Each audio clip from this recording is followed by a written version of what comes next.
السلام عليكم ورحمة الله وبركاته. بسم الله إن الحمد لله نحمده ونستعينه ونستهديه ونستغفره ونعوذ بالله من شرور أنفسنا وسيئات أعمالنا. من يهده الله فلا مضل له ومن يضلل فلا هادي له. أشهد أن لا إله إلا الله وحده لا شريك له وأشهد أن محمدا عبده ورسوله صلى الله عليه وعلى آله وصحبه أجمعين. اللهم رب اشرح لي صدري ويسر لي أمري واحلل عقدة من لساني يفقهوا قولي. اللهم إنا نسألك علما نافعا ورزقا طيبا وعملا متقبلا وشفاء من كل داء. اللهم إنا نعوذ بك من علم لا ينفع ومن قلب لا يخشع ومن نفس لا تشبع ومن دعوة لا يستجاب لها. نقول بالله التوفيق. الحمد لله. Syukur kepada Allah Azza wa Jalla, pagi ini kita jumpa lagi untuk menyambung bacaan buku Petunjuk ke Jalan Kebenaran ataupun kitab Lum'atul I'tiqad Al-Hadi ila Sabil Ar-Rasyad oleh Syekh Al-Allamah Al-Imam Ibn Qudamah Al-Maqdisi rahimahullahu ta'ala. Kita baca kitab terjemahan pada muka surat 24 hari ini, muka surat 24, pandangan Al-Imam Ahmad tentang sifat Allah Subhanahu wa ta'ala. Imam Ahmad bin Hanbal rahimahullahu ta'ala. Okey, jadi kalau kita sebelah terjemahan tu dia kata Al-Imam Ahmad bin Muhammad bin Hanbal rahimahullah berkata tentang sabda Nabi sallallahu alaihi wasallam, "Innallaha yanzilu ila as-sama'i dunya." Sungguhnya Allah Subhanahu wa taala turun ke langit dunia. Ataupun innallaha yura fil qiyamati, sungguhnya Allah taala dapat dilihat pada hari kiamat. Jadi apa kata Imam Ahmad tentang nas ini, tentang dalil ini? Apa dia kefahaman yang sepatutnya dan kefahaman yang sebenarnya tentang nas? Macam mana kita nak interaksi dengan dalil, ya? Macam mana kita nak interaksi dengan dalil? Cara interaksi yang benar, yang bertepatan dengan kehendak Allah dan bertepatan dengan kehendak Rasulullah sallallahu alaihi wasallam. Jadi kata Nabi SAW, sesungguhnya Allah Ta'ala turun ke langit dunia. Ataupun sesungguhnya Allah Ta'ala dapat dilihat pada hari kiamat. Okay? Wa ma ashbaha hadhil ahadith, dan apa saja yang menyerupai dengan hadis-hadis ini, kata Imam Ahmad, nu'minu biha, kita beriman dengannya. Kita beriman. Wa nusaddiqu biha, dan kita membenarkannya, mengakui kebenarannya. Ya, membenarkan maksudnya kita mengakui kebenaran, iqrar, ya, yakin. Bila kaifin, tanpa kita mengkaifiatkannya, tanpa kita membagaimanakannya. Nah, dia kata pada situ memberikannya, mempersoalkan bagaimana caranya, tanpa itu kan. Wala ma'nan, dan tanpa kita menyebut makna dia begini. Gitu. Kita makna yang bertentangan dengan makna, tanpa memberikan makna yang bertentangan dengan makna yang diberikan oleh Allah dan Rasulnya. Bukan maksud tak ada makna langsung, bila Allah sebut tangan, tak ada makna. Tak, bukan maksud begitu. Ada makna, tapi makna yang dikehendaki oleh Allah dan Rasulnya. Bila sebut tangan lah, tak ada sebut kuasa, kan? Tak boleh nak ubah jadi makna perkataan tangan itu kepada kuasa, kerana tidak ada dalam bahasa Arab bahawa tangan itu menunjukkan makna kuasa. Dia guna kuasa lah, kan? Kuasa maknanya kudrat. Baik.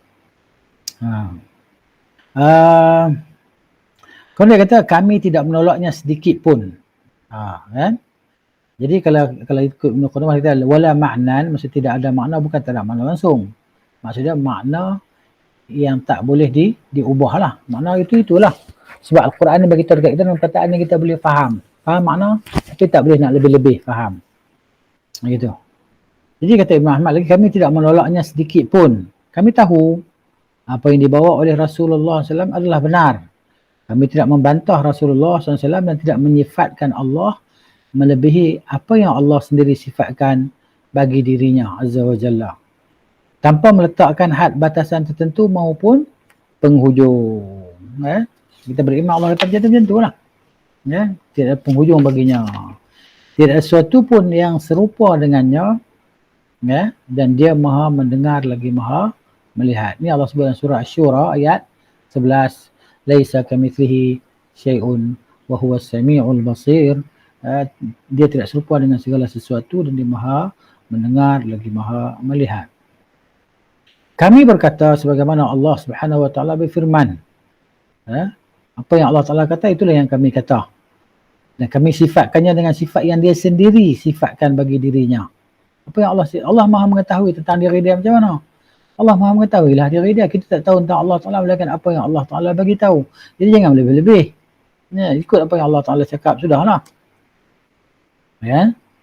Kami tidak melampaui batasan tersebut, kata Imam Ahmad bin Hanbal rahimahullah, kerana penyifatan golongan yang menyifatkannya tidak sesekali mampu sampai kepada hakikat sebenar dirinya, Allah Azza wa Jalla.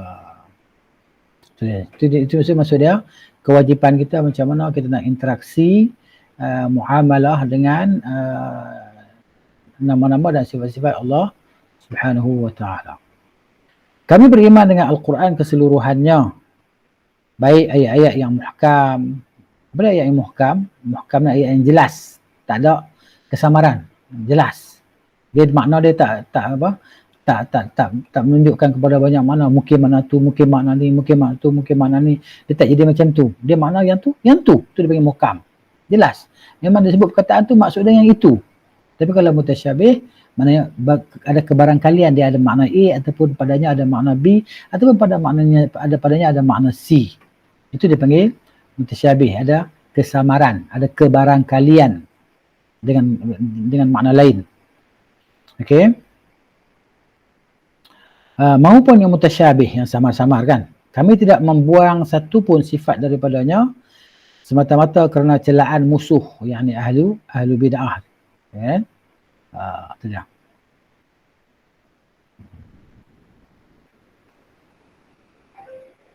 Okey, kami tidak melampaui batasan Al-Quran dan hadis.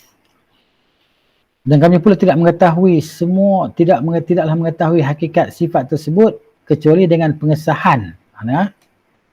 Kami pula tidaklah mengetahui hakikat sifat tersebut kecuali dengan pengesahan daripada Rasulullah sallallahu alaihi wasallam serta penetapan daripada Al-Quran. Jadi macam mana kita nak kenal Allah? Dengan baca hadis, dengan baca Al-Quran. Macam mana hadis kata, Al-Quran kata, itulah dia Allah Subhanahu wa taala. Allah perkenalkan diri kita dengan berperantara Rasulullah sallallahu alaihi wasallam. Baik. Kita lihat. Ini maknanya. Okey. Ini nas ataupun pandangan pendapat Imam Ahmad bin Hanbal rahimahullahu taala tentang sifat Allah Subhanahu wa taala. Mari kita pergi kepada huraian yang lebih luas sedikit. Apa yang dihuraikan oleh Syekh Muhammad bin Shalih Al-Utsaimin rahimahullahu taala berkenaan dengan berkenaan dengan intipati apa yang diucapkan oleh Al-Imam Ahmad tadi. Okey, kata Syekh Ibn Utsaimin rahimahullahu taala, apa yang terkandung, yang tersirat dalam perkataan-perkataan tadi yang kita baca tadi, yang diucapkan oleh Al-Imam Ahmad tadi rahimahullahu. Yang pertamanya kata Syekh Ibn Utsaimin, di antara inti perbahasan yang kita bincangkan tadi, ialah kewajipan beriman. Ya, inti dia. Kewajipan beriman dan kewajipan membenarkan. Ya. Siapa yang berkewajipan ke atas siapa? Ke atas kita lah. Ke atas kita beriman, ke atas kita membenarkan dengan apa yang telah dibawa datang oleh Rasulullah sallallahu alaihi wasallam daripada segala hadis tentang sifat Allah Subhanahu wa taala, tanpa kita menambah dan tanpa kita mengurangi dan tanpa kita membatasi dengan penghujung baginya. Itu yang pertama, inti dia. Okay. Kemudian kita Syekh Muslim lagi rahimahullah, itu yang kedua, antara inti kata Imam Ahmad tadi, sesungguhnya Allah Subhanahu wa taala tidak ada kaifiat, la kaif, yani kita tidak memberikan kaifiat kepada Allah Subhanahu wa taala. Kaifiat tu ada tapi kita tak tahu kaifiat tu macam mana. Ya, la kaif, maksud la kaifa, tiada kaifiat. Maksudnya tiada kaifiat dan tiada makna. Maksud dia apa? Bukan tak ada langsung kaifiat, bukan tak ada langsung makna. Maksud dia, kita ni, hamba ni tidak memberi kaifiat Allah Ta'ala tu macam mana pada sifat-sifat dia. Kan? Jadi maknanya, kerana itu tertegah sebab kita tak tahu, tak pernah tengok Allah Ta'ala. Kan? Jadi Allah berkata macam tu. Bukan makna tak ada kaifiat. Kaifiat tu ada. Kaifiat tu ada tapi kita tak tahu kaifiat tu macam mana. Begitu juga makna ada, dan makna tu adalah makna yang zahir, cuma kaifiat makna tu kita tak tahu. Okay? Kenapa? Kerana sifat Allah Ta'ala semuanya sifat yang sabit, sifat yang tetap bagi Allah, yang benar. Dan segala yang sabit itu maka mesti ada kaifiat. Tetapi kaifiat sifat Allah Ta'ala kita tak tahu. Okay? Dia faham insyaAllah. Dan maknanya perkataan Ibn Qudamah yang menyebut bahawa perkataan Imam Ahmad tadi yang mengatakan tidak ada makna. Again, maksudnya tidak makna apa? Kita tidak menetapkan baginya makna yang menyalahi zahirnya. Kita tidak menetapkan bagi Allah Ta'ala makna yang menyalahi zahir bagi makna tersebut. Contohnya Allah Ta'ala sebut tangan, kan, kita ubah jadi makna kuasa. Itu salah.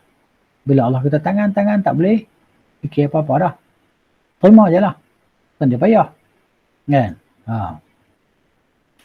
Jadi kalau ahlu ta'wil, ahlu kalam, mereka mentakwilkan, mereka mengubah makna perkataan asal kepada makna yang lainnya tanpa ada dalil yang sahih. Gitu. Jadi kita faham di sini maksud tidak ada makna bukan menafikan total makna, ya, bukan menafikan secara mutlak makna sifat itu. Kan? Bahkan kita sabitkan dia dengan makna yang zahir sebagaimana telah disabitkan oleh Allah Subhanahu wa ta'ala. Kita tidak sifatkan dia dengan apa yang kita tak tahulah.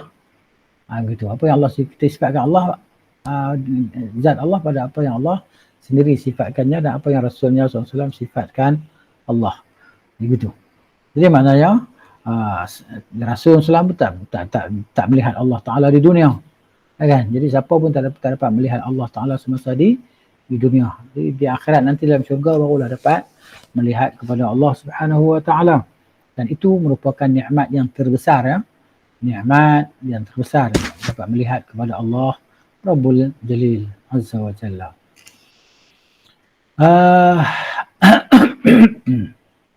Okey, poin yang ketiga apa yang dapat kita faham dan kita ambil daripada inti kata Ibn Utsaimin ini rahimahullah, kata-kata Imam Ahmad bin Hanbal, wajib kita beriman dengan Al-Quran secara keseluruhannya, kan?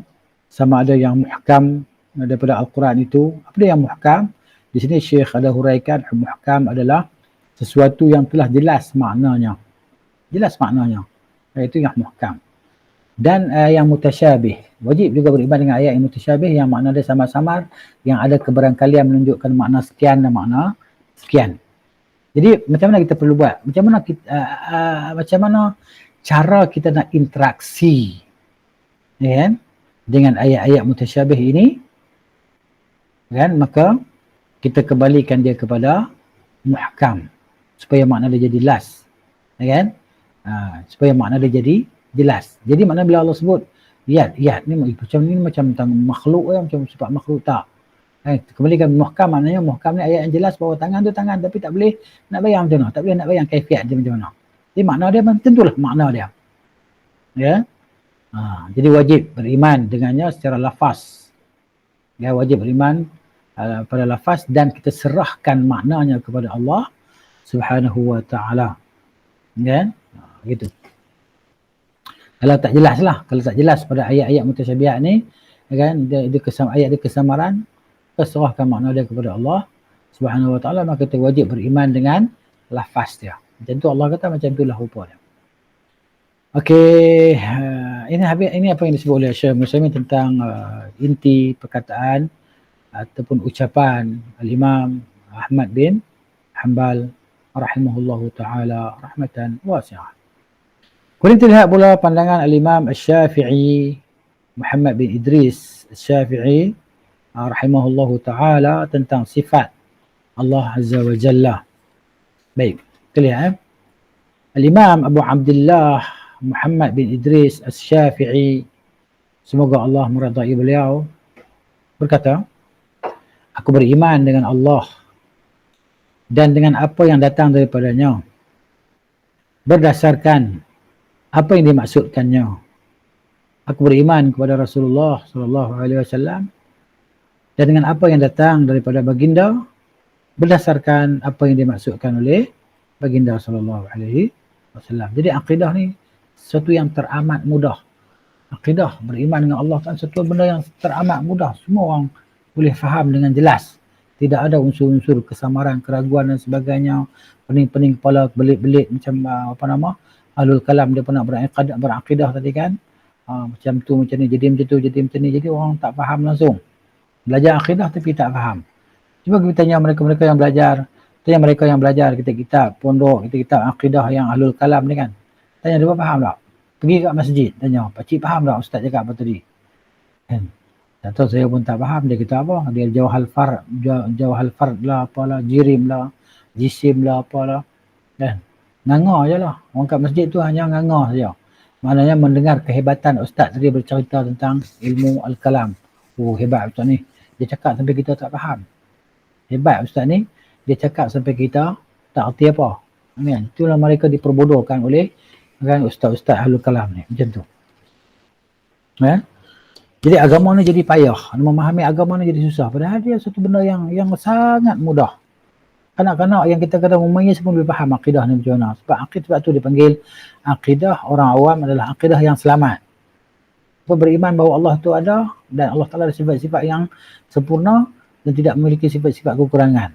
Secara ijmali, secara ringkas iman dia macam tu. Dia pun lebih selamat daripada puak-puak Ahlul Kalam yang bahas tentang Allah Ta'ala tadi kan. Gitu. Bercakap tentang Allah apa yang mereka tidak ada ilmu tentangnya. Gitu. Jadi ini kata Nas, kata Al-Imam Asy-Syafi'i. Mari kita lihat apa kata Syekh Ibn Utsaimin dalam memetik ataupun mencedok kefahaman yang dia cuba huraikan kepada kita apa yang terdapat, yang terkandung dalam kata-kata Al-Imam Asy-Syafi'i tadi. Kan? Supaya kita ni lebih fahamlah. Yang pertamanya kata Syekh Ibn Utsaimin rahimahullah, inti daripada kata Imam Syafi'i tadi ialah keimanan, iaitu beriman dengan apa yang telah dibawa datang daripada Allah Subhanahu wa Ta'ala dalam kitabnya yang jelas, kitabnya yang menjelaskan segala yang kesamaran, mengikut apa yang dikehendaki oleh Allah tanpa ada sebarang tambahan dan tanpa ada pengurangan dan tanpa ada penyelewengan. Itu yang pertama. Ya. Yang keduanya, apa yang terkandung dalam kata Imam Syafi'i tadi, menurut Syekh Ibn Utsaimin rahimahullah, beriman dengan apa yang telah dibawa datang daripada Rasulullah sallallahu alaihi wasallam dalam sunnah Rasulnya, sunnah Rasulullah sallallahu alaihi wasallam. Beriman dengan apa yang telah dikhabarkan oleh Rasulullah dalam hadis lah. Mengikut apa yang dikehendaki, yang dimaksudkan oleh Rasulullah sallallahu alaihi wasallam, tanpa kita menambah dan tanpa kita mengurangkan dan tanpa kita menyelewengkan maknanya. Ya, dia kata Syekh di sini, maka dalam ucapan Imam Asy-Syafi'i ini terdapat penolakan terhadap golongan takwil, mereka yang menakwilkan, mengubah makna bagi sifat-sifat Allah, dan golongan tamthil yang mengatakan Allah Ta'ala ni macam makhluk, kan? Allah Ta'ala ni sebiji macam makhluk, kan? Kerana setiap daripada mereka itu, ahli takwil dan ahli tamthil tu, mereka tidak beriman dengan apa yang telah datang daripada Allah dan Rasulnya, mengikut kehendak Allah dan Rasulnya. Kenapa? Kerana golongan ahli takwil ini mereka mengurangkan. Mereka mengurangkan bagi Allah Ta'ala sifatnya. Dan ahli tamthil pula golongan yang menyerupakan Allah dengan makhluk, mereka menambah bagi Allah Ta'ala sifat-sifatnya. Okay? Kedua-duanya adalah tercela dan binasa lah. Kemudian kata Syekh Musaimin lagi rahimahullah, okay? Cara salaf. Okay? Okay? InsyaAllah kita tengok itu inti ya. Itu inti apa yang disampaikan oleh dalam kalam Imam Syafi'i yang telah dihuraikan oleh Syekh Ibn Utsaimin rahimahullah ta'ala supaya lebih jelas kefahaman dia dalam diri kita lah. Supaya kita ni lebih jelas faham. Okey. Kita tengok pula pada muka surat yang seterusnya pandangan para salaf ya. Dan para imam terdahulu tentang sifat Allah Subhanahu wa ta'ala. Jadi sebelum tu mungkin di antara kita yang tidak tahu ya apakah yang dimaksudkan perkataan salaf ataupun apa dia definisi salaf ya. Salaf ni mana diambil dari perkataan salafa iaitu yang akan mendahului. Ya kan? Ini disebut dalam hadis Nabi sallallahu alaihi wasallam ketika hadis Aisyah radhiyallahu anha ketika Nabi SAW sakit nak wafat kan, Nabi SAW bisikkan ke telinga Fatimah kan, maknanya ketika Fatimah menangis lah kan, Fatimah menangis dia bisikkan antara bisikan itu Nabi kata ni'mas salaf ana laki, ni'mas salaf ana laki, kama qala Nabi SAW, sebaik-baik pendahulu untukmu adalah aku. Maknanya selepas 6 bulan selepas tu, selepas wafatnya Rasulullah sallallahu alaihi wasallam, wafat pula Fatimah radhiyallahu taala anha. Maknanya selepas Rasulullah wafat, maka 6 bulan lepas tu wafatlah Fatimah. Nabi kata ni'mas salaf ana laki. Mana sebaik-baik pendahulu untukmu adalah aku. Jadi makna salaf ni sesuatu yang mendahului lah. Generasi salaf, generasi yang terdahulu, generasi awal umat Islam. Apabila sebut salaf, mereka adalah generasi awal umat Islam, 3 generasi yang terbaik ya. Kan? As-sahabah wa tabi'in wa tabi'ut tabi'in. Kan? Sahabah, tabi'un wa tabi'ut tabi'in. 3 generasi ini yang terbaik kan, yang disaksikan oleh nas kan? Hadis Nabi sallallahu alaihi wasallam tentang kebaikan mereka lah. Okey. Itu salaf. Jadi maknanya kalau pengikut salaf ya, perkataan dalam bahasa Arab kita gunakan salaf generasi awal. Kalau pengikut generasi salaf dia panggil salafi. Salafiyun. Jadi ana salafiyun. Saya salafiyun. Saya adalah pengikut generasi awal.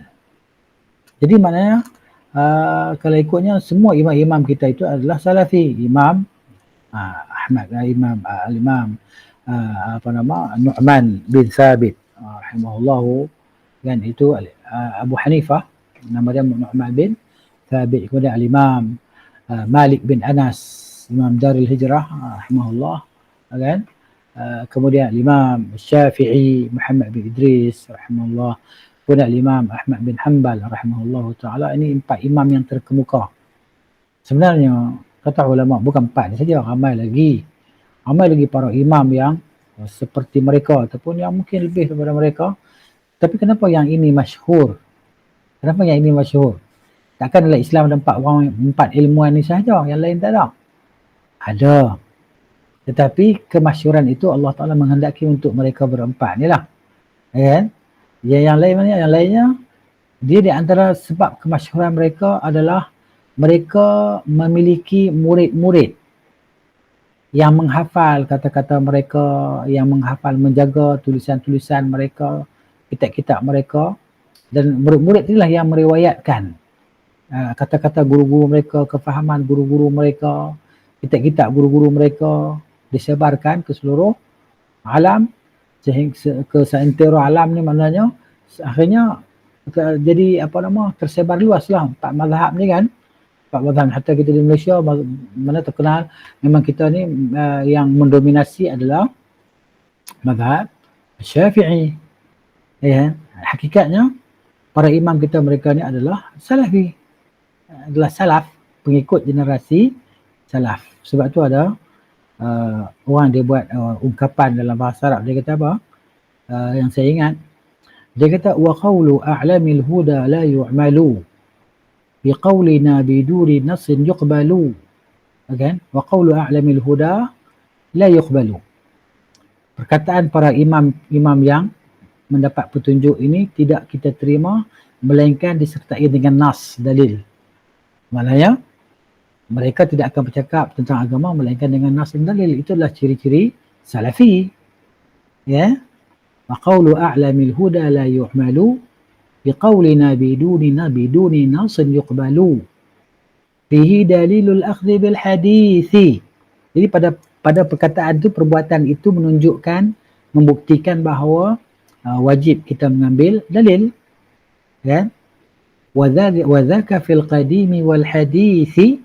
Demikian itu berlaku sejak zaman dahulu lagi dan zaman sekarang, bahawa agama ini mesti berteraskan dalil. Ini ciri-ciri salaf, ciri-ciri salafi. Ya.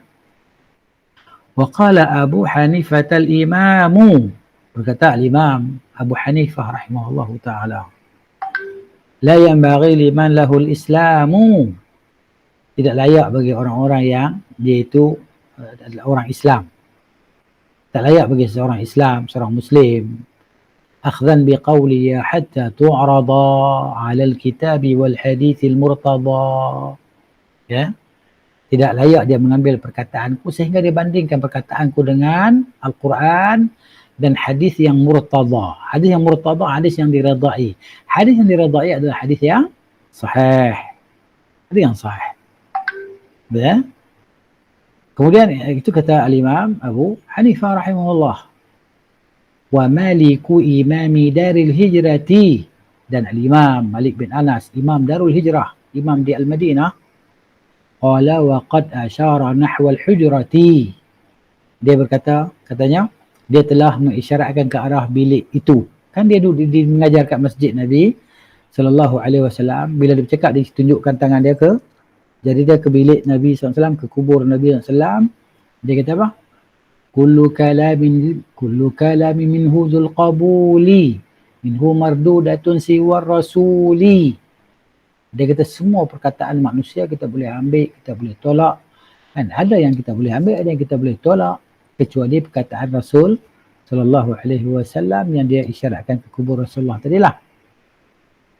والشافعي قال لا تكتبوا كل ما قلته والشافعي قال إن رويتموه.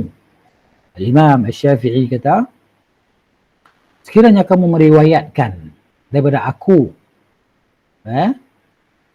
qawli ya mukhalifal akhbara, perkataanku yang menyalahi perkhabaran yang sahih, yakni hadis-hadis yang sahih dan asar yang sahih, kalau menyalahi perkataanku dengan yang itu, adribul jidara, maka campakkanlah perkataanku ke dinding, lemparkan pendapat aku, ambil Al-Quran dan hadis tadi.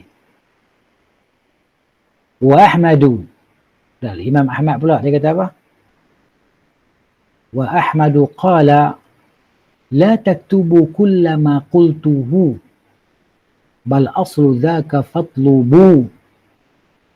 Kata Imam Ahmad, janganlah kamu semua tulis apa yang aku cakap, bahkan tuntutlah yang asalnya. Ya. Baik. Jadi ini kita panggil generasi salaf, dan mereka adalah salafuna, mereka adalah generasi awal yang mendahului kita. Jadi bila kita kata saya ni salafi, maka saya bermadhab dengan madhab imam-imam tadi. Saya mencintai para imam semuanya. Ya, jangan kata kita ni tak ikut ulama. Jangan kita tak ikut imam. Kita ikut imam. Bahkan semua imam itu sepakat menyatakan bahawa idza sahhal hadithu fa huwa madhhabi. Apabila satu hadis sahih, itulah dia mazhabku. Kan? Jadi apabila kita beramal dengan hadis-hadis yang sahih, maka tidak terkeluar daripada mazhab al-imam yang empat tadi, ataupun a'immatul huda tadilah. Para imam yang membawa petunjuk tadi kan. Baik. Ini maksud dia cerita tentang salaf. Jadi maknanya Boleh faham kot ya, bila orang sebut salaf ni kita faham dah. Salaf ni apa dia? Sin, lam, fa. Generasi awal ataupun sesuatu yang telah berlalu lah. Generasi yang telah berlalu. Pandangan para salaf dan para imam terlalu tentang sifat Allah Subhanahu wa taala. Baik, kita lihat muka surat 34. Di atas jalan inilah para salaf dan imam-imam khalaf. Imam khalaf ni apa dia? Khalaf ini mereka yang datang kemudian selepas generasi salaf. Itu dia panggil khalaf lah. Semoga Allah meridai mereka. Berjalan, mereka semua bersepakat untuk memperakui ni al-iqrar, melalukan. Maksudnya biarkan macam tu. Melalukan maksudnya biarkan begitu.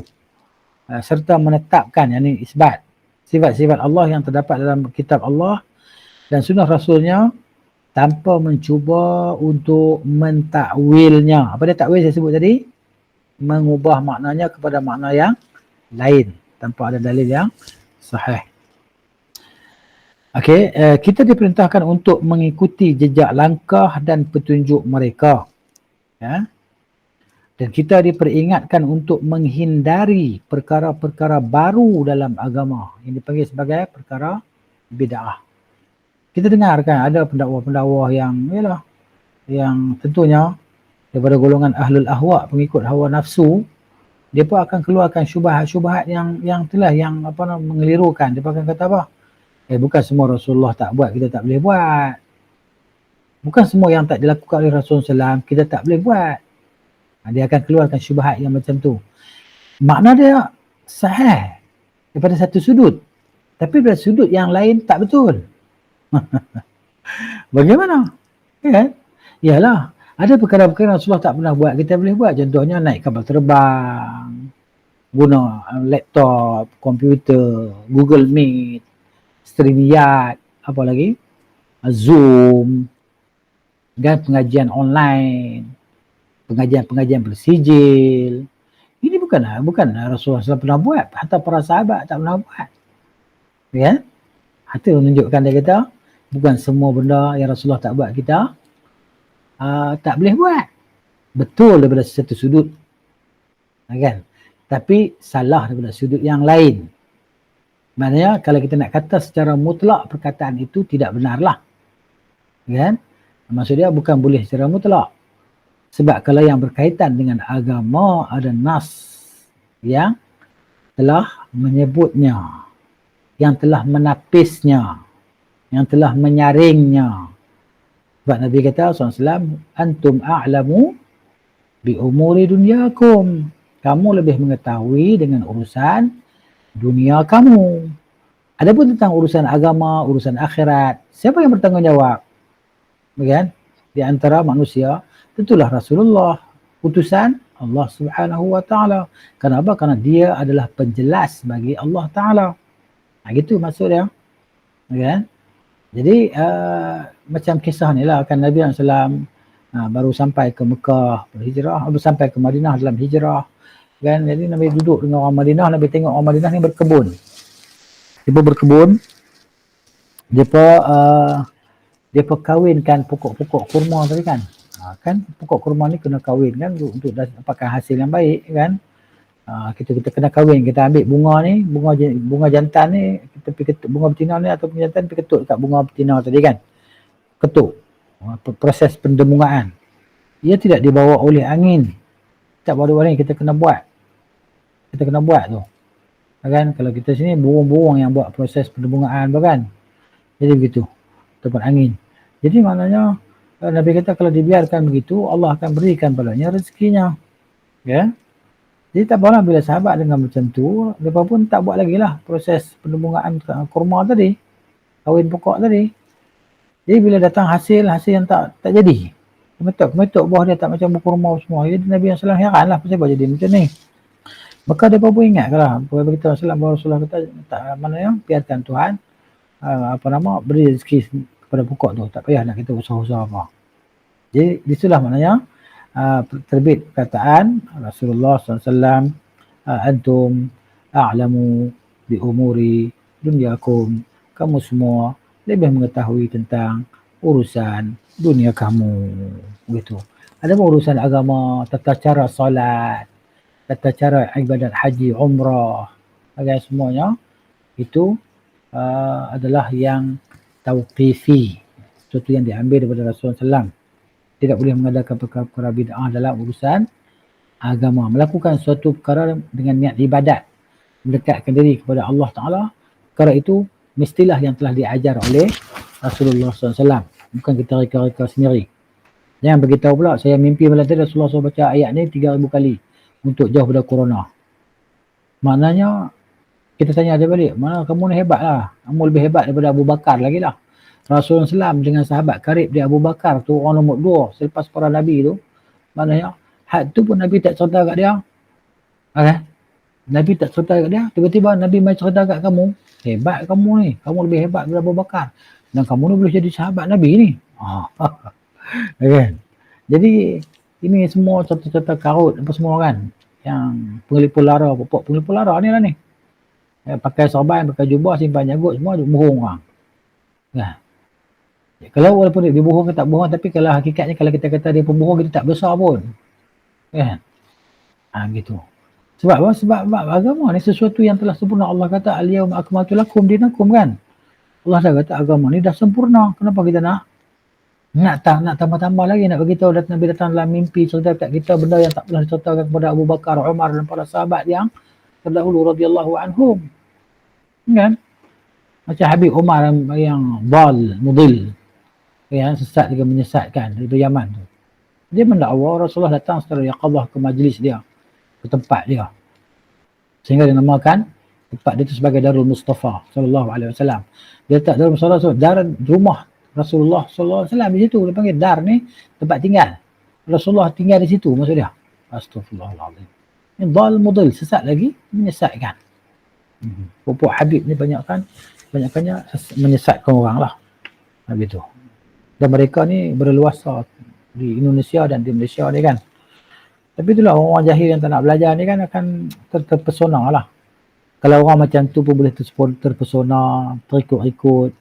Yang nyanyi lagu Ya Hanana, Ya Hanana, Ya Hanana. Ramai orang mengikutnya.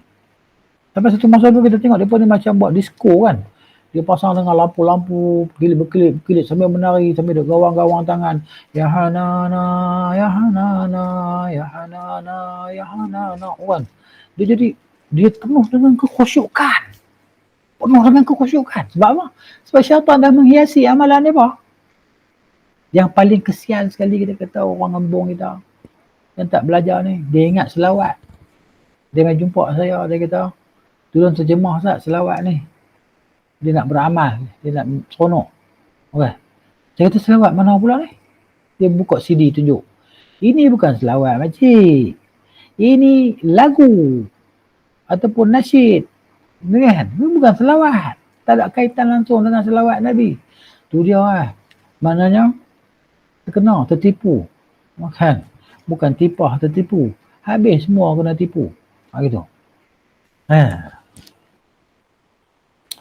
Mohonlah Allah SWT jaga kita daripada kesesatan ni kan. Dunia hari ni dunia yang penuh dengan kesesatan. Dunia yang penuh dengan kegelapan. Doa tu abwa ala abwa bi jahannam ni, pendakwa-pendakwa ke pintu neraka ni sangat ramai. Sangat banyak. Ajak kita buat bid'ah dan mereka bermati-mati mempertahankan perkara-perkara bid'ah. Tradisi yang dilakukan oleh masyarakat kan. Begitu. Kenapa? Kerana nak mencari muka di tengah masyarakat. Itu dia cerita kan. Baik. Peringatan yang kedua, kita diperintahkan untuk mengikuti jejak langkah dan petunjuk mereka dan kita diperingatkan untuk menghindari perkara-perkara baru dalam agama. Ini perkara bid'ah kita baca kan. Kita juga dikhabarkan bahawa perkara-perkara baru itu adalah kesesatan. Nabi SAW bersabda, hendaklah kamu semua berpegang teguh dengan sunnahku. Apa dia sunnahku? Sunnah ni apa sunnah? Sunnah ni ajaran. Jalan. Kan? Sunnah ni ajaran ataupun jalan. Ataupun hadis. Ataupun sesuatu yang disandarkan kepada Nabi SAW. Apa nama? Dari sudut apa? perkataan, perbuatan, pengakuan, sifat akhlak, sifat fizikal Nabi SAW. Itu sunnah. Sunnah. Jadi nanti ada orang kata pula, memang sebelum ni ada orang tanya, Ustaz, lain lah, tak sama lah. Sunnah lain, hadis lain.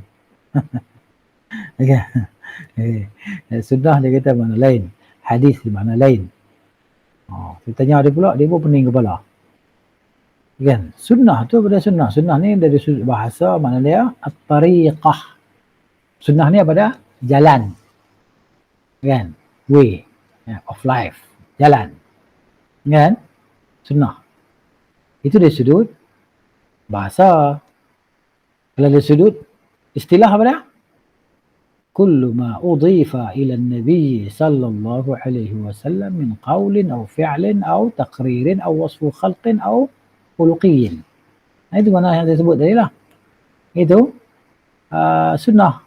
Adapun hadis, as-sunnah al-hadis. Sunnah equal hadis lah. Hadis yang kita baca tu kan? Hadis. Sama je lah.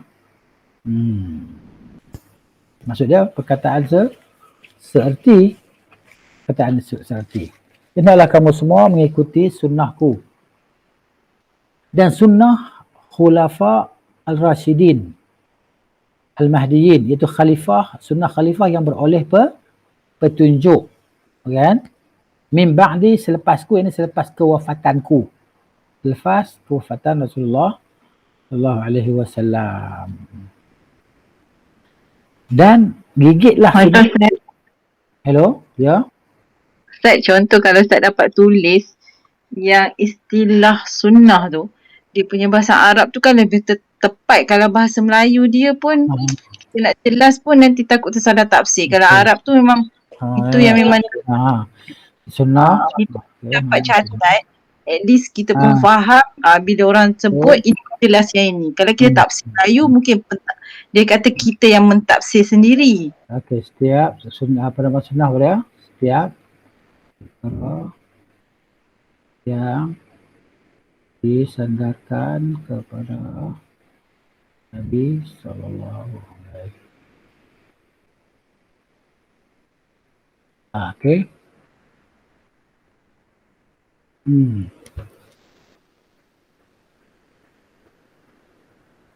Okey. Sunnah daripada bahasa ialah jalan, menunjukkan makna. Jalan pada istilah pula ialah setiap perkara yang disandarkan kepada Nabi sallallahu alaihi wasallam, perkataan, perbuatan, pengakuan, sifat akhlak dan fizikal. Boleh? Faham? Okey. Kemudian seterusnya kita dah tulis tu. Dah tulis dalam mesej tu kan.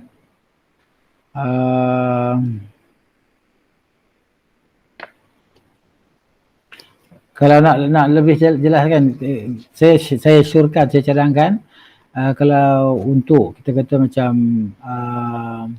penambahan ilmu dalam bab ilmu usul ke apa, boleh buka jugalah dalam page mufti wilayah kan, mufti wilayah yang dulu yang Dr. Zul kan, Dr. Zulkifli tu, Bayan Linnas tu, maknanya bagus tu, dia ada penjelasan yang bagus lah dalam tu kan.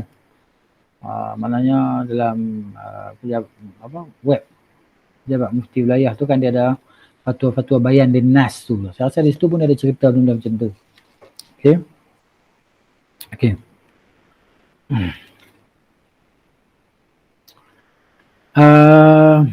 Gigitlah sunnah itu dengan gigi geraham. Gigi geraham kalian. Sebab apa Nabi kata gigi geraham? Sebab gigi geraham ni paling kuat. Maknanya nak suruh kita ni pegang kok, bukan takat pegang, gigit lagi, jangan lepas dah. Kan? Gitu. Dan hati-hatilah dengan perkara baru dalam agama.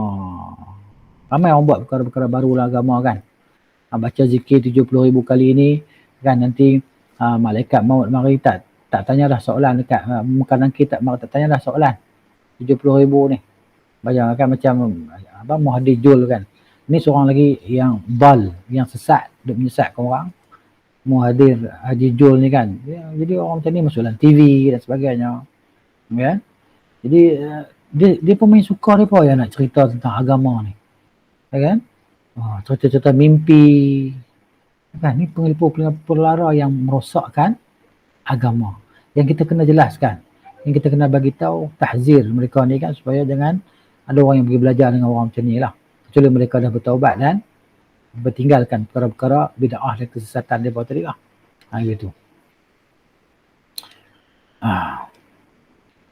Kerana sesungguhnya setiap perkara baru ini bid'ah dan setiap bid'ah itu sesat.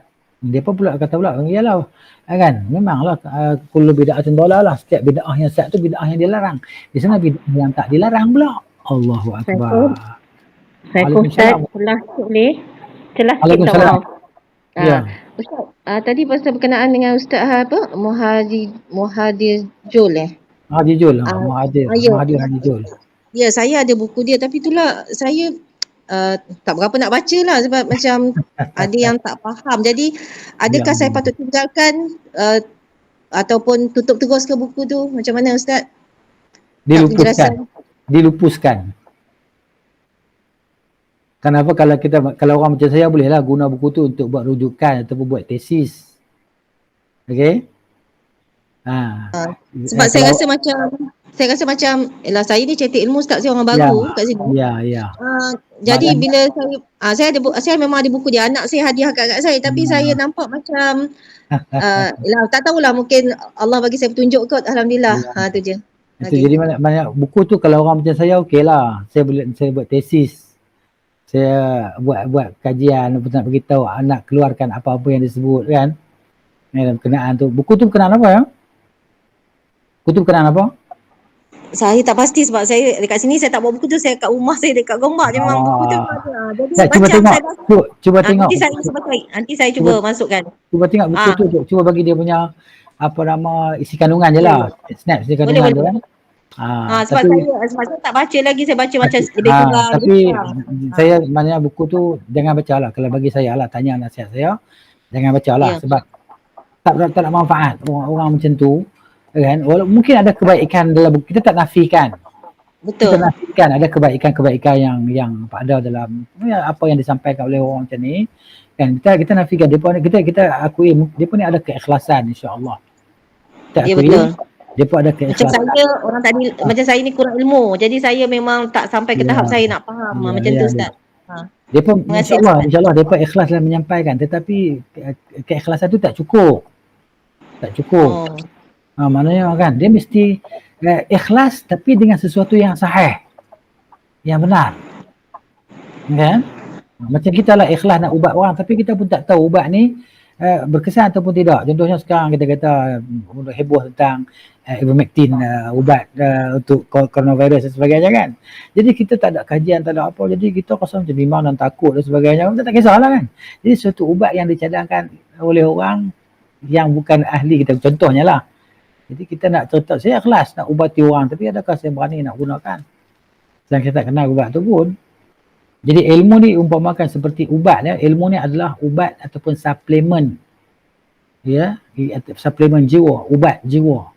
Jadi kalau kita tersalah makan ubat, dia akan bukan jadikan jadi baik, dia akan membawa kita kepada kesesatan dan kesengsaraan.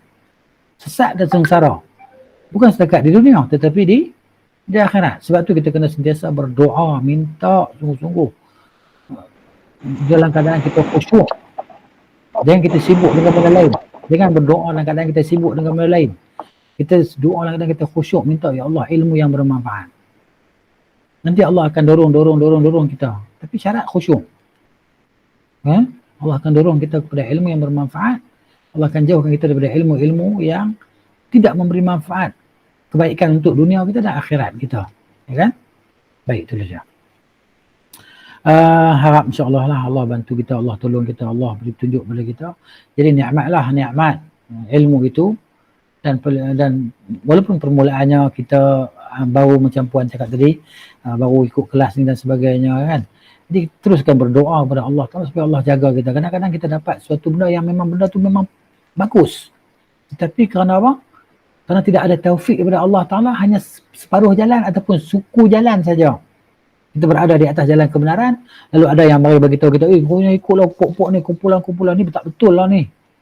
Mereka ni tak suka para ulama, mereka ni kutuk. Jadi maknanya, kalau kita tak ada taufik daripada Allah Ta'ala, maka kita akan segera menyelinap ataupun segera menyisihkan diri daripada jalan kebenaran. Ini kerugian yang amat sangat. Jadi apa kita perlu buat? Kita kena sentiasa berdoa dengan khusyuk, minta kepada Allah Ta'ala, ya Allah beri taufik, persetujuan, petunjuk persetujuan ya, bukan petunjuk jalan macam tu saja. Petunjuk jalan macam tu Ramasami Acong pun tahu Islam kan. Dia tahu Islam mengajak kebaikan, tapi dia tak ada petunjuk taufik. Petunjuk persetujuan daripada Allah Ta'ala untuk dia mendapat hidayah tadi. Jadi kita kena berdoa lah. Minta. Supaya jauhkan kita daripada kesesatan di dunia yang penuh dengan fitnah dan kegelapan ini. Kita sekarang ni berada dalam dunia gelap. Kan? Hakikatnya realiti dia macam tu. Dunia kejahilan yang berleluasa. Amat jahil manusia. Islam kebanyakannya Islam pada nama sebab tu Nabi kata pagi Muslim petang kafir pagi Muslim. Macam mana kafir dia? Kan? Tadi nampak pergi sembahyang subuh. Lepas tu muamalah dengan muamalah riba dan sebagainya. Dia buat kerja-kerja yang bukan daripada kerja Islam contohnya kan. Walaupun dia tak jadi dia kafir sudut akidah. Tapi dia ingkar di sudut maksiat. Gitu. Jadi teruklah kita dalam keadaan hari ini. Kan kita apa yang kita hadapi hari ini dalam kehidupan. Yang kita lihat tu manusia, Allah sebut dalam Quran kan, Allah kata kebanyakannya adalah tidak mengetahui. Ya kan? Majoritinya maknanya yang tak bagus lah, itu ya cerita dia. Ya kan? Yang minoritinya itu yang kita kata ialah sebab yang terbaik pun minoriti lah kita katakan. Gitu. Jadi kita berdoa lah supaya Allah Ta'ala letakkan kita di atas jalan kebenaran ini. Dan supaya jangan digelincirkan kita. Sebab tu ada doa kan. Rabbana la tuzigh qulubana. Rabbana la tuzigh qulubana. Tuhan kami, janganlah engkau gelincirkan hati kami. Kepada mana? Kepada kesesatan. Ba'da idh hadaitana. Lepas engkau telah beri petunjuk pada kami. Nampak tak? Doa kan? La tuzigh qulubana ba'da idh hadaitana. Wahab lana, dan berikanlah kepada kami min ladunka, pada sisi engkau, rahmatan, rahmat. Innaka antal wahhab, sebenarnya engkau maha pemberi. Minta dengan khusyuk. Jangan kita minta dalam keadaan kita sibuk dengan kerja lain. Ya, minta dalam keadaan kita khusyuk. Sebab tu kita baca zikir pagi petang. Baca dalam keadaan kita khusyuk. Dan kita menghayatinya. Baca doa dalam keadaan kita khusyuk dan dalam keadaan kita menghayati doa tersebut. Maka, kan, maknanya insya-Allah makbul itu akan datang segeralah. Itulah saudara kan. Baik. Dan setiap bid'ah itu adalah kesesatan. Kemudian pandangan Abdullah Ibn Mas'ud dan Umar bin Abdul Aziz tentang sifat-sifat Allah. InsyaAllah nanti sebelum tu kita akan cerita dulu lah huraian Syekh Ibn Utsaimin rahimahullahu ta'ala tentang sunnah dan bid'ah dan hukum setiap daripada sunnah dan bid'ah itu sebagai menghuraikan apa yang kita baca tadi lah. Jadi saya rasa cukuplah untuk pagi ini. Semoga bermanfaat lah untuk kita semua kan. Jadi yang memilikinya adalah Allah Subhanahu wa ta'ala. Yang nak memudahkan kita memahami adalah Allah. Yang nak jadikan kita ni ingat segala ilmu pengetahuan adalah Allah. Kan? Jadi segalanya adalah milik Allah Subhanahu wa ta'ala, dan kita pun daripada milik Allah Ta'ala juga, dan kita akan kembali kepadanya dan kita minta Allah kepadanya. Kan? Kenapa? Tidak sesuatu yang payah tu melainkan Allah yang memudahkan dia lah. Kan? Allahumma la sahla illa ma ja'altahu sahla wa anta taj'alul hazna idza syi'ta sahla. Kan? Ya Allah, tiada kemudahan melainkan apa yang Engkau telah mudahkan, dan Engkau jadikan yang payah itu mudah apabila Engkau menghendaki ia jadi mudah. Rabbi yassir wa la tu'assir. InsyaAllah, jadi kita jumpa lagi lah di pertemuan yang akan datang. Jazakumullahu khairan, barakallahu fikum, ahsanallahu ilaikum jami'an. أقول قولي هذا أستغفر الله العظيم لي ولكم ولسائر المسلمين والمسلمات نستغفره إنه هو الغفور الرحيم. سبحانك اللهم وبحمدك أشهد أن لا إله إلا أنت أستغفرك وأتوب إليك. السلام عليكم ورحمة الله وبركاته.